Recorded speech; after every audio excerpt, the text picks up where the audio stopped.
স্বাধীনতা সংগ্রামী শান্তি গোপাল সেনের জন্মদিন পালন করল ইংরেজবাজার পৌরসভা। বুধবার সকাল 9টা নাগাদ মালদা শহরের ওমেন্স কলেজ রোড এলাকায় কেক কেটে এবং প্রয়াত স্বাধীনতা সংগ্রামের আবক্ষ মূর্তিতে মাল্যদান করে শ্রদ্ধা নিবেদন করেন ইংরেজবাজার পৌরসভার চেয়ারম্যান কৃষ্ণেন্দু নারায়ণ চৌধুরী। এছাড়া উপস্থিত ছিলেন পৌরসভার 5 নম্বর ওয়ার্ড কাউন্সিলর সুমিতা ব্যানার্জি, 6 নম্বর ওয়ার্ড কাউন্সিলর শিপ্রা রায় সহ অন্যান্যরা। প্রয়াত স্বাধীনতা সংগ্রামী শান্তি গোপাল সেন একসময় ছিলেন এলাকার বিধায়ক। মহিলাদের শিক্ষা ক্ষেত্রে এগিয়ে নিয়ে যাওয়ার জন্য তিনি তৈরি করেছিলেন বালিকা বিদ্যালয় ও মহিলা কলেজ, যা বর্তমানে মালদা শান্তি সেন বালিকা বিদ্যালয় ও ওমেন্স কলেজ নামে পরিচিত। প্রয়াত স্বাধীনতা সংগ্রামের প্রতিকৃতিতে মাল্যদানের পর তার জীবনী নিয়ে স্মৃতিচারণ করেন ইংরেজবাজার পৌরসভার চেয়ারম্যান ও কাউন্সিলররা।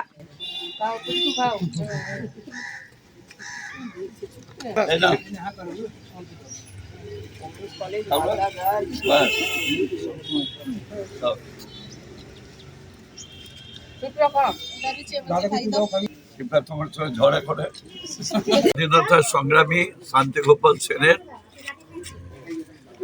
112তম জন্মদিন। শান্তি গোপাল সেনের নাম হয়তো অনেকে জানে না। তিনি এই ওয়ার্ডেরই সন্তান। তিনি পড়াশোনার তাগিদে যখন মিদনাপুরে গেছিলেন, সেই সময় স্বাধীনতা সংগ্রামীদের সঙ্গে তার যোগাযোগ হয় এবং ইংরেজদের বিরুদ্ধে তিনি গর্জে উঠেন। পরে তিনি গ্রেপ্তার হয়ে বিচারের দ্বীপান্তরে চলে গেছেন আন্দামানে। সেখানে যতদিন না স্বাধীন হয়েছিল তিনি সেখানে ছিলেন। তারপরে স্বাধীন হওয়ার পর ফিরে এসেছেন। সামাজিক কাজের মধ্যে তিনি বিধায়ক হয়েছিলেন ইংরেজবাজার কেন্দ্র থেকে, কংগ্রেসের বিধায়ক। তারপরে এই ওমেন্স কলেজ, পাশে গার্লস স্কুল, দুটাই ওনার অবদান। অনেক হিতকর কাজ করেছেন তিনি। আমাদের মধ্যে না থাকলেও তার সমস্ত কাজকর্ম আমাদের মধ্যে আছে। আমরা তাকে শ্রদ্ধা নিবেদন করছি।